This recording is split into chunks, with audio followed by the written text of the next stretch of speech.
we had this conversation not so long ago where, we're obviously in a weight class that is not paid like the open class. We're not moaning about it.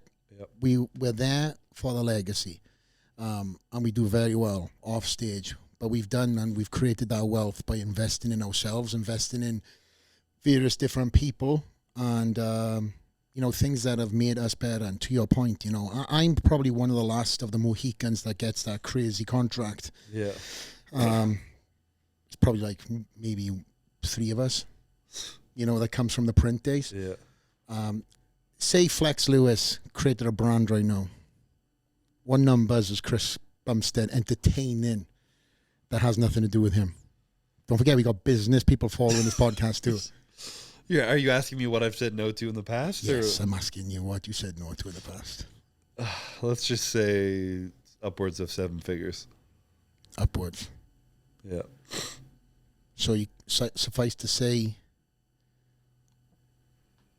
okay. I want a number, Chris. Just give me a number. Of the biggest thing I've said no to. Yes. It doesn't have to. You don't have to say who it's from, but just tell me a number and a no. $3 million. Wow. A year. 12-month contract. 12-month contract, and like 3 posts. 3 posts a year or 3 posts a month? 3 stories a month. We'll talk after the podcast. We'll find that 3 million post.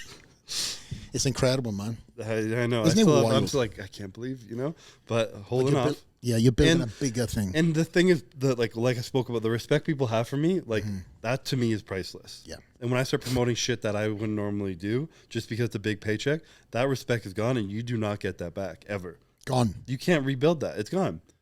People, I don't even really talk about this very much, but people don't understand, like, a connection they have with me is subconsciously, they don't even know it's because I'm not throwing bullshit in their face, which I could be. A lot of people just have all these offers and they come by and they don't even look at someone and be like, that guy, he's selling me bullshit. But subconsciously, they're just a little bit like, they lose a little bit of trust for that because they know that guy's not doing that for real. So it's definitely difficult. And, I work with some brands who aren't even big and they can't afford to pay me a lot, but like I ordered MegaFit before knowing them. I ate their food, so then they offered me to send me free food. And I was like, yeah, sure, I'll take some free meals, And that's like $250 a month, not $250K, but like that's genuine to what I use, So I'm grateful for that stuff in my life, and I'd rather people the trust from my community that they give me, I'd rather give that back to them and continue to withhold that. It's not always about the money, right, Chris? No.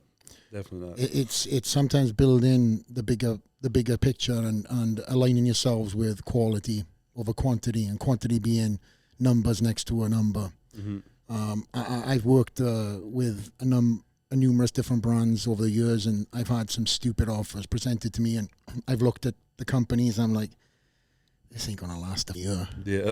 And they don't. Mm-hmm. They come in hard and they literally, want to buy themselves to the top, and as if the fans are going to have the wool pulled over their eyes. Nothing beats consistency, quality, and laying out a structure for the fans to look at and be like, okay, whatever Chris puts on his stories, whatever Chris talks about, that is signed off. Yeah. And that is a very powerful thing in this day and age where, athletes are signing for whatever contract they get offered. And if there's a message that needs to be taken away from what Chris just said, is don't sign from the first company that offers you. I've said this in the podcast before. I took a year and a half off after BSN, and I looked at the landscape of who was out there, and I didn't sign with any US company because I just didn't feel that my personal brand aligned. Yeah. Did that kick me in the ass? Yes, I ate into a lot of savings. And I had the $12,000 a month warehouse bill that was coming in every month for the Dragon's Lair. But it was game plan for that too, which now we're sitting in a gym that has morphed into a global brand, global gym brand that has started off in a warehouse. Lovely little segue into our next little conversation. So I hear there might be a gym coming in the future for you. There might be. It might be. Is this not a conversation for the podcast? I mean, it's not really a secret. I haven't really talked about it yet. Okay. But I just, as long as no one can find it. Yeah, we spoke about this. This is going to be like the middle of the woods, right? Yeah, exactly. I always joke about it, though. I talk about it all the time. Like, I really like my privacy, you know? As you do. I like my introversion. I like to be alone. And, you know, people have always asked me if I was going to open a gym. And I'm like, yeah. And they're like, oh, really? Like, when? I'm like, well, like, no one's allowed to come. And they're like, what do you mean? I'm like, I don't want anyone there. Blame Flex. Like, come on. Literally, you were the one who said it. You're like, this is the place to be. I was like, damn, this guy's got his own gym that he can just go train it by himself. Like, I want that one day. And now that I'm grateful to be in an opportunity to do so, I'm running with it. And, you know, we're using it as a part of a business too. Like, I have a training app. So it's going to be the playground for the app of filming content and everything like that. And so at least, you know, business write-off, use whatever you can to do all that.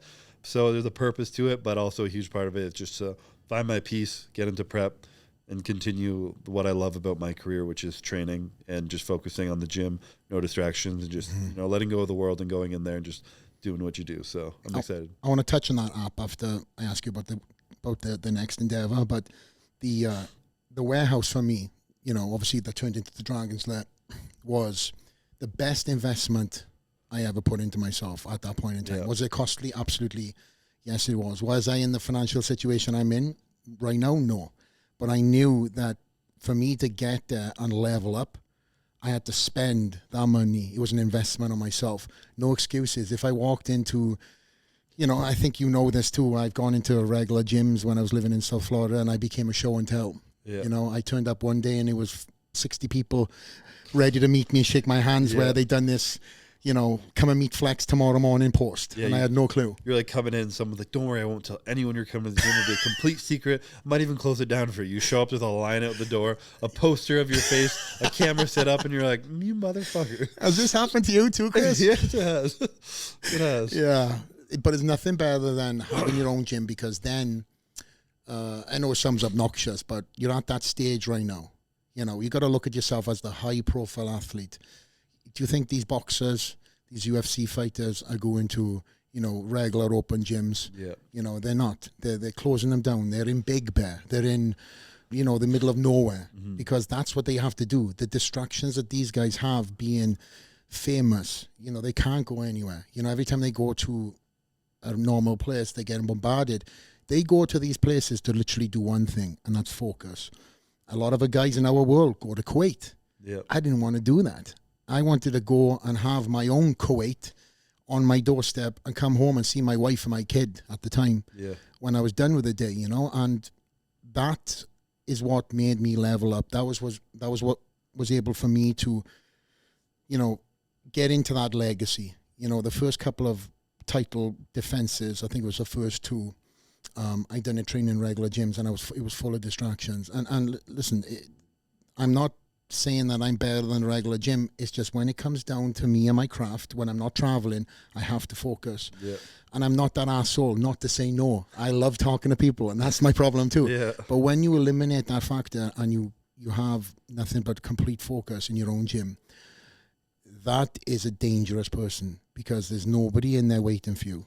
It's just you versus you, or you and your training partners, and you control the environment. If you have a shitty workout, it's on you. Yep. If you have a great workout, great. Come back the next day. Don't celebrate it. Every day has to be consistent, and every day has to be one step closer to the defense of that title.